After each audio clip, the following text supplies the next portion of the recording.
শ্রীমদ্ ভগবদ্ গীতা প্রথম অধ্যায়ের অনুবাদ। অর্জুন বিষাদযোগ।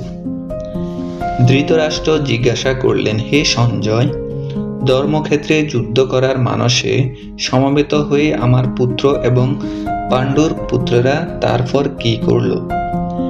সঞ্জয় বললেন, হে রাজন, পাণ্ডবদের সৈন্যসজ্জা দর্শন করে রাজা দুর্যোধন দ্রোণাচার্যের কাছে গিয়ে বললেন, হে আচার্য, পাণ্ডবদের মহান সৈন্যবল দর্শন করুন, যা আপনার অত্যন্ত বুদ্ধিমান শিষ্য দ্রৌপদীর পুত্র অত্যন্ত দক্ষতার সাথে ব্যূহের আকারে রচনা করেছেন। সেই সমস্ত সেনাদের মধ্যে অনেকে ভীম ও অর্জুনের মতো বীর ধনুর্ধারী রয়েছেন এবং যুযুধান, বিরাট ও দ্রুপদের মতো মহাযোদ্ধা রয়েছেন। সেখানে ধৃষ্টকেতু, চিকিতান, কাশীরাজ, পুরোজিত, কুন্তিভোজ ও সব্যের মতো অত্যন্ত বলবান যোদ্ধারাও রয়েছেন। সেখানে রয়েছেন অত্যন্ত বলবান যদুমন্য, প্রবল পরাক্রমশালী উত্তমৌজা, সুভদ্রার পুত্র এবং দ্রৌপদীর পুত্রগণ। এইসব যোদ্ধারা সকলেই এক একজন মহারথী। হে দ্বিজোত্তম, আমাদের পক্ষে যে সমস্ত বিশিষ্ট সেনাপতি সামরিক শক্তি পরিচালনার জন্য রয়েছেন, আপনার অবগতির জন্য আমি তাদের সম্বন্ধে বলছি। সেখানে রয়েছেন আপনার মতোই ব্যক্তিত্বশালী ভীষ্ম, কর্ণ, কৃপা, অশ্বত্থামা, বিকর্ণ ও সোমদত্তের পুত্র ভূরিশ্রবা, যারা সর্বদাই সংগ্রামে বিজয়ী হয়ে থাকেন। এছাড়াও আরও বহু সেনানায়ক রয়েছেন, যারা আমার জন্য তাদের জীবন ত্যাগ করতে প্রস্তুত। তারা সকলেই নানা প্রকার অস্ত্রশস্ত্রে সজ্জিত এবং তারা সকলেই সামরিক বিজ্ঞানে বিশারদ। আমাদের সৈন্যবল অপরিমিত এবং আমরা পিতামহ ভীষ্মের দ্বারা পূর্ণরূপে সুরক্ষিত, কিন্তু ভীমের দ্বারা সতর্কভাবে সুরক্ষিত পাণ্ডবদের শক্তি সীমিত। এখন আপনারা সকলে সেনাব্যূহের প্রবেশপথে নিজ নিজ গুরুত্বপূর্ণ স্থানে স্থিত হয়ে পিতামহ ভীষ্মকে সর্বতোভাবে সাহায্য প্রদান করুন। তখন কুরুবংশের বৃদ্ধ পিতামহ ভীষ্ম দুর্যোধনের হর্ষ উৎপাদনের জন্য সিংহের গর্জনের মতো অতি উচ্চনাদে তার শঙ্খ বাজালেন। তারপর শঙ্খ, বেরি, পনব, আনক, ডাক ও মুখ সিংহাসমূহ হঠাৎ একত্রে ধ্বনিত হয়ে এক তুমুল শব্দের সৃষ্টি হল। অন্যদিকে শ্বেত অশ্বযুক্ত এক দিব্য রথে স্থিত শ্রীকৃষ্ণ ও অর্জুন উভয়ে তাদের দিব্য শঙ্খ বাজালেন। তখন শ্রীকৃষ্ণ পাঞ্চজন্য নামক তার শঙ্খ বাজালেন, অর্জুন বাজালেন তার দেবদত্ত নামক শঙ্খ এবং বিপুল ভোজনপ্রিয় ও ভীমকর্ণা ভীমসেন বাজালেন পৌণ্ড্র নামক তার ভয়ঙ্কর শঙ্খ। কৌরব যুধিষ্ঠির অনন্ত বিজয় নামক শঙ্খ বাজালেন এবং নকুল ও সহদেব বাজালেন সুঘোষ ও মণিপুষ্পক নামক শঙ্খ। হে মহারাজ, তখন মহান ধনুর্ধার কাশীরাজ, প্রবল যোদ্ধা শিখণ্ডী, ধৃষ্টদ্যম্নু, বিরাট, অপরাজিত সত্যকী, দ্রুপদ, দ্রৌপদীর পুত্রগণ, সুভদ্রা মহাবলবান পুত্র এবং অন্য সকলেই তাদের নিজ নিজ পৃথক শঙ্খ বাজালেন। শঙ্খ নিনাদের সেই প্রচণ্ড শব্দ আকাশ ও পৃথিবী প্রতিধ্বনিত করে ধৃতরাষ্ট্রের পুত্রদের হৃদয় বিদারিত করতে লাগলো। সে সময় পাণ্ডুপুত্র অর্জুন হনুমান চিহ্নিত পতাকা শোভিত রথে অধিষ্ঠিত হয়ে তার ধনুক তুলে নিয়ে স্বর নিক্ষেপ করতে প্রস্তুত হলেন। হে মহারাজ, ধৃতরাষ্ট্রের পুত্রদের সমর সজ্জায় বিন্যস্ত দেখে অর্জুন তখন শ্রীকৃষ্ণকে এই কথাগুলো বললেন।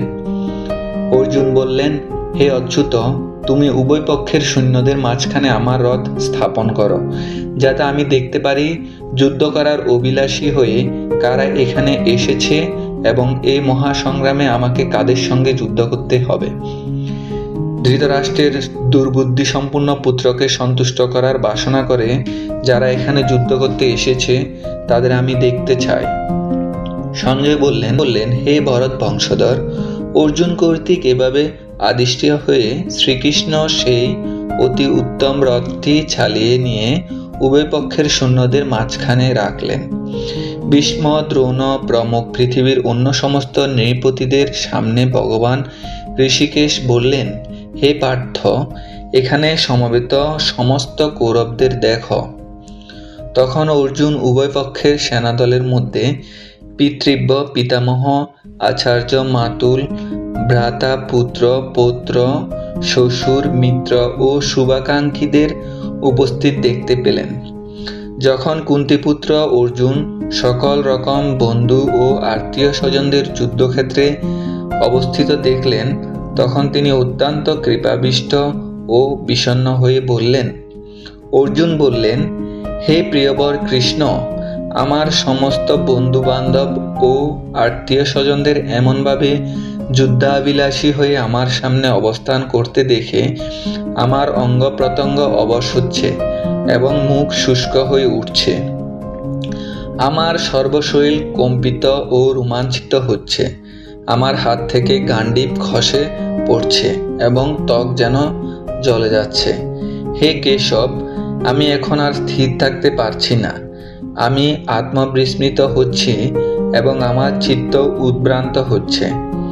হে কেশী দানব হন্তা শ্রীকৃষ্ণ, আমি কেবল অমঙ্গল সূচক লক্ষণসমূহ দর্শন করছি। হে কৃষ্ণ, যুদ্ধে আত্মীয় স্বজনদের নিধন করা শ্রেয়স্কর দেখছি না। আমি যুদ্ধে জয়লাভ চাই না, রাজ্য এবং সুখভোগও কামনা করি না। হে গোবিন্দ, আমাদের রাজ্যের কি প্রয়োজন, আর সুখভোগ বা জীবন ধারণেরই বা কি প্রয়োজন, যখন দেখছি যাদের জন্য রাজ্য ও ভোগ সুখের কামনা, তারা সকলে এই রণক্ষেত্রে আজ উপস্থিত। হে মধুসূদন, যখন আচার্য, পিতৃব্য, পুত্র, পিতামহ, মাতুল, শ্বশুর, পুত্র, শ্যালক ও আত্মীয় স্বজন সকলে প্রাণ ও ধনাদির আশা পরিত্যাগ করে আমার সামনে যুদ্ধে উপস্থিত হয়েছেন, তখন তারা আমাকে বধ করলেও আমি তাদের হত্যা করতে চাইব না। হে সমস্ত জীবের প্রতিপালক জনার্দন, পৃথিবীর তো কথাই নেই, এমনকি সমগ্র ত্রিভুবনের বিনিময়ে আমি যুদ্ধ করতে প্রস্তুত নই। ধৃতরাষ্ট্রের পুত্রদের নিধন করে কি সন্তোষ আমরা লাভ করতে পারব? এই ধরনের আতাতীয়দের বধ করলে মহাপাপ আমাদের আচ্ছন্ন করবে। সুতরাং বন্ধু বান্ধব সহ ধৃতরাষ্ট্রের পুত্রদের সংহার করা আমাদের পক্ষে অবশ্যই উচিত হবে না। হে মাধব, লক্ষ্মীপতি শ্রীকৃষ্ণ, আত্মীয় স্বজনদের হত্যা করে আমাদের কি লাভ হবে, আর তা থেকে আমরা কেমন করে সুখী হব? হে জনার্দন, যদিও এরা রাজ্যলোভে অভিভূত হয়ে কুলক্ষয়জনিত দোষ ও মিত্রদ্রোহ নিমিত্ত পাপ লক্ষ্য করছে না, কিন্তু আমরা কুলক্ষজনিত দোষ লক্ষ্য করেও এই পাপ কর্ম থেকে কেন প্রবৃত্ত হব?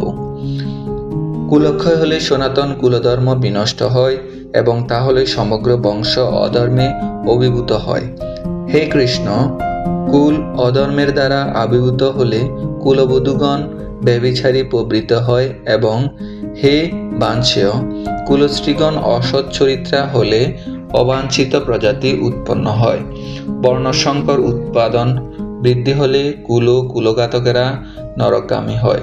সেই কুলে পিণ্ডিদান ও তর্পণ ক্রিয়া লোপ পাওয়ার ফলে তাদের পিতৃপুরুষেরাও নরকে অধপতিত হয়, নষ্ট করে এবং তার ফলে অবাঞ্ছিত সন্তানাদি সৃষ্টি করে।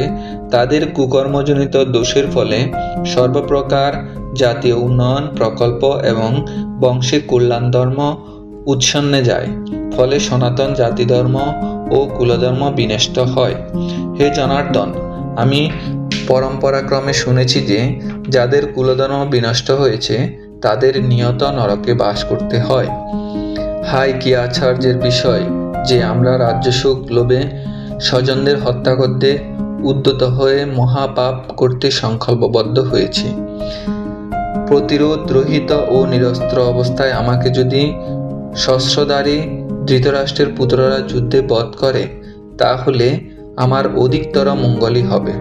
সঞ্জয় বললেন, রণক্ষেত্রে এই কথা বলে অর্জুন তার ধনুর্বাণ ত্যাগ করে শোকে পরাক্রান্ত চিত্তে রথরূপী উপবেশন করলেন। হরে কৃষ্ণ।